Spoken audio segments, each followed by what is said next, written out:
దేవునికే మహిమ కలుగును గాక. ప్రభునందు ప్రియమైన దేవుని పిల్లల బాగున్నారా?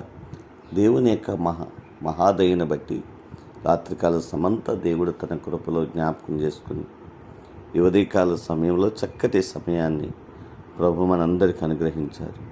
లేచి ఉదయకాల సమయంలో ప్రార్థన చేసుకుని దేవుని వాక్యాన్ని ధ్యానిస్తూ ఈ దినాన్ని ప్రారంభించారు కదా.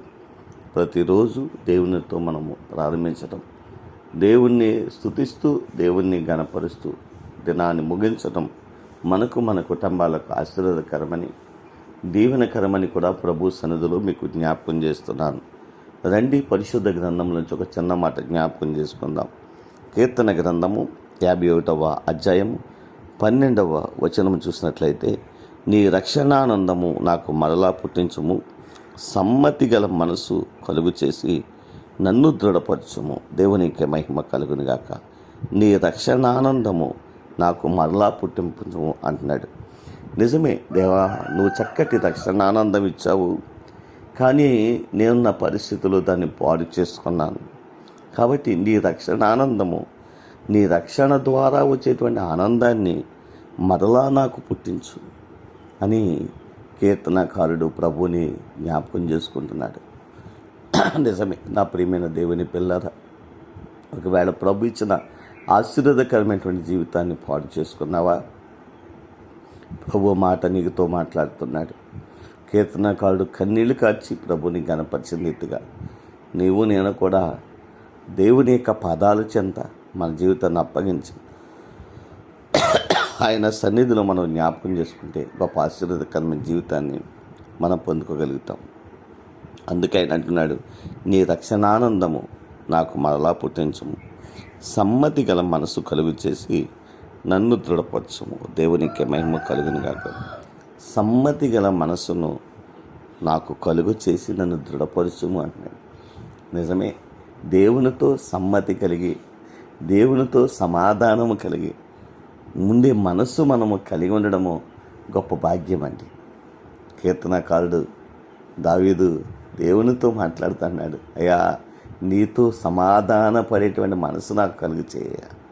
నిజమే ప్రియమైన దేవుని పిల్లలు, ఎందుకంటే ఆయనతో మనం సమాధానాన్ని కలిగి ఉంటే మన జీవితం సమాధానంతో నింపబడుతుంది, ఆశీర్వాదాలతో నింపబడుతుంది, దీవెనలతో నింపబడుతుంది.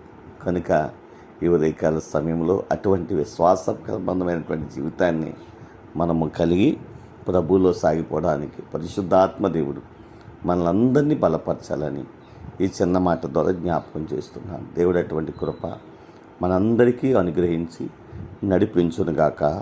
ఆమేన్. కృపా సత్య సంపూర్ణమైన మా తండ్రి, కృపామయుడమైన మా దేవాని కొందనాలు స్తోత్రాలు. ఈ ఉదయకాల సమయంలో మరో చక్కటి మాట ద్వారా మీరు మాతో మాట్లాడినందుకు కొందనాలు స్తోత్రాలు తండ్రి. నీ మాటల్లో ఉన్నటువంటి అంతర్యాన్ని గుర్తించి ఆధ్యాత్మికంగా నీలో సాగిపోయే భాగ్యము మాకందరికీ దయచేయండి. స్థానిక సంఘాన్ని, గ్రామాన్ని కూడా దీవించండి. మా రాష్ట్రాన్ని జ్ఞాపకం చేసుకుని రాష్ట్ర పనులందరినీ దీవించండి. బిడ్డలు చేస్తున్న వ్యవసాయములను, చేతి పనులను, వ్యాపారములను, ఉద్యోగములు కూడా దీవించండి, ఆశీర్వదించండి. బలహీనులుగా ఉన్న వారందరినీ మీ రక్తం చేత కడగండి. మంచి ఆరోగ్యము, బలము, శక్తిని వారికి దయచేయండి. ఏ సమస్యలు బట్టి కృంగిపోతున్నారో ఆ సమస్యల నుండి వారిని విడిపించండి. నెమ్మది, క్షేమమును, సమాధానము వారికి దయచేయండి. ఈ దినాన్ని చక్కటి పుట్టినరోజు వేడుకలు, వివాహ దినాలు జ్ఞాపకం చేసుకుంటూ నేను గణపరుస్తున్న వారిని కూడా గణపరచండి. దేవా, బలహీనులుగా ఉన్న వారందరినీ మీ రక్తం చేత కడగండి. దేవా, చదువుచున్న బిడ్డలకు మంచి జ్ఞానాన్ని ఇవ్వండి. ఉద్యోగం చేసేవారికి మంచి కాపుదలు ఇవ్వండి ప్రభువా. అయ్యా, వివాహాల కొరకు ఎదురు చూస్తున్న బిడ్డలకు వివాహాలు సిద్ధపరచండి. గర్భఫలం లేక కన్నీళ్లు కారుస్తున్న బిడ్డలకు ప్రభువా సమ్మతి కలిగిన మనసును అనుగ్రహించి దేవా సమాధానంతో నింపడానికి వారికి ఉన్న ప్రతి ఒక్క ఆ లోటు నుండి వారిని భర్తీ చేసి వారికి ప్రభు ఆనందాన్ని కలుగు చేసి నేను గణపరిచే కృపను వారికి దయచేయండి.